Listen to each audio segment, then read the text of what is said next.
Yo, what's good? My name is Vivianne Castillo, and welcome to Real Talk. And this is a brief segment on the Choose Couraging podcast where we answer real questions from people building things or from folks who are thinking about it and answer questions from inside the mess of entrepreneurship, okay? So no hustle hype, no polished, I figured it all out stories. Sometimes these questions are things that y'all send to us. Sometimes these are questions that we're asking ourselves right now. Either way, this isn't about doing business right. It's about doing it with courage, with clarity, and with care. So if you're navigating uncertainty, if you are rewriting the rules that you have been handed, that have been passed down to you, or maybe you're just quietly wondering if there's another way to build, earn, and live, then you're in the right place. Today, I'm joined by my friend and fellow entrepreneur, Vincent, and we're going to get into it. Vincent, what's Yes. good? What's going on, my friend? It's always good to be here with you, especially at the top of this new year. So, Listen, Happy New Year. yes, I'm so excited about 2026 because we're only expecting and accepting good things. that's it. And that's how it should be. That's how it should be from 2026 and beyond. Yo, let's get it. So it's the beginning of a new year. A lot of people are thinking about what's next, what do they want to focus on? And I'm often hearing this question around money and risk. And so I'm going to lob it your way and, feel free to do with it as you will. But the question is really around this idea of, am I too broke to start a business? And there's a lot of context and things swirling around that, but I'm just gonna plant the flag there. You know, are people or can people be too broke to start a business? And what are your thoughts on that? Yeah, I love this question because I think inherently built into the question is this this framing where people think that, I'm either going to lose money in starting a business, but the real risk, honestly, for me, has been around this slow erosion. Mm, So that means, trading time for capped income or living with the constant what if, this is my last week, or my last month. Or oftentimes for others, depending on the demand of the job that they're afraid to lose, it may be delaying health or creativity or even family presence, right? Because of the amount of hours being spent on the jobs. And so I think that the idea of being too broke to move forward in entrepreneurship really comes back to what are you equating to that sort of the monetization? Is it truly just capital, or is it the time spent that you are losing when it comes to family, when it comes to friends, and when it comes to your own self discovery and creativity? I'd love to get your mm. thoughts on that. Yeah, I love that. And I think we both agree on this. Entrepreneurship isn't necessarily for everyone. If you're listening to this and you're living your best life in corporate and you're happy and like things are great, like that's Gucci. Continue on. Right. This is more so for people who are they're at this place of there just has to be more than this. And a business is something that they're curious about and that they're entertaining. And I think a lot of people ask, am I too broke to start a business? But I think the more honest question is, are you too broke not to? Because when I think about the notion of I can't afford the risk, usually underneath that, what I'm hearing is I'm only counting the risks that I can see, the paycheck, the benefits, the illusion of stability. But no one really talks enough about the cost of staying.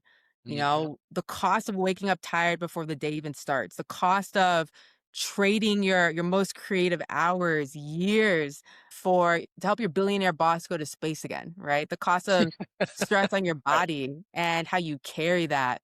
I think that bill shows up slowly. I think you used the word erosion. Then rarely does it show up all at once. It's kind of this compounding like effect.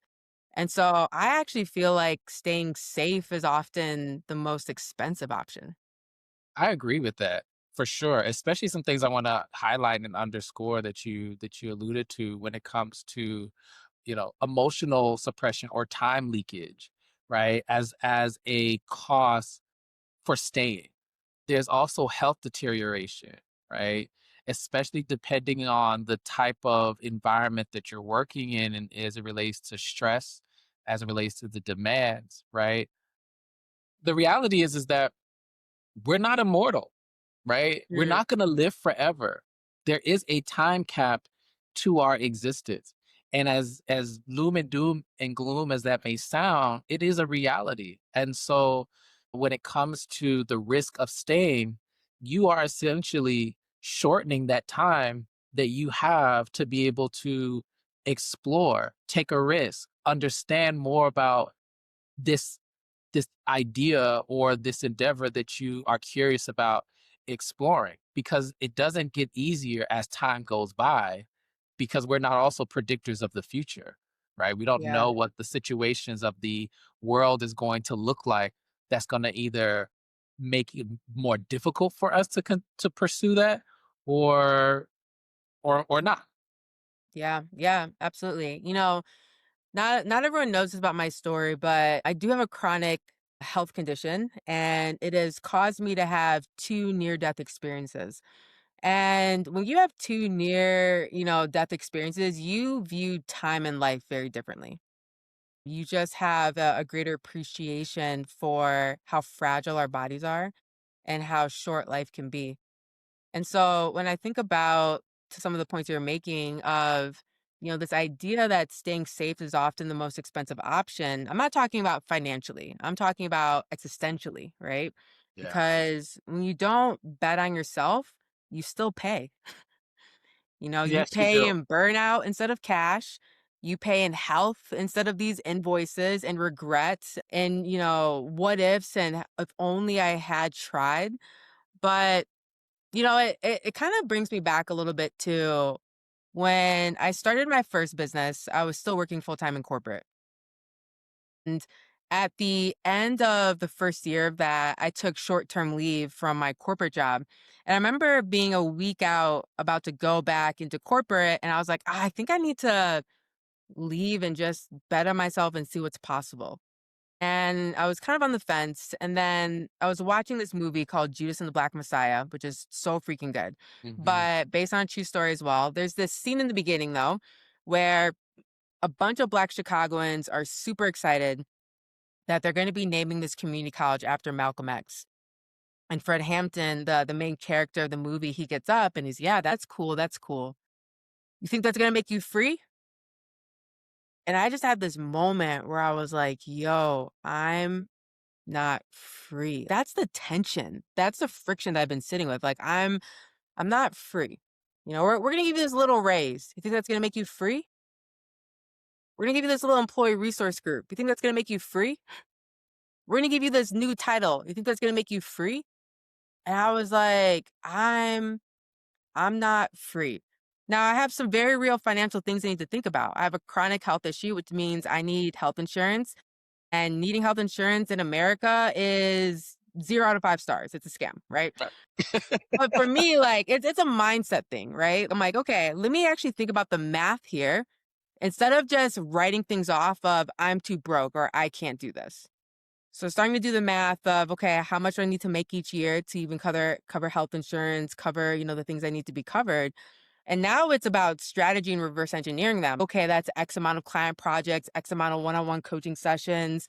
But I'm operating from this belief that like I don't have the privilege or the ability to fail right now. I have to make this number. I have to make these things possible. I know what it is now, and it's not this absurd balloon amount that corporate America has conditioned me to want and continue to chase. But now I'm like, all right, I have clarity.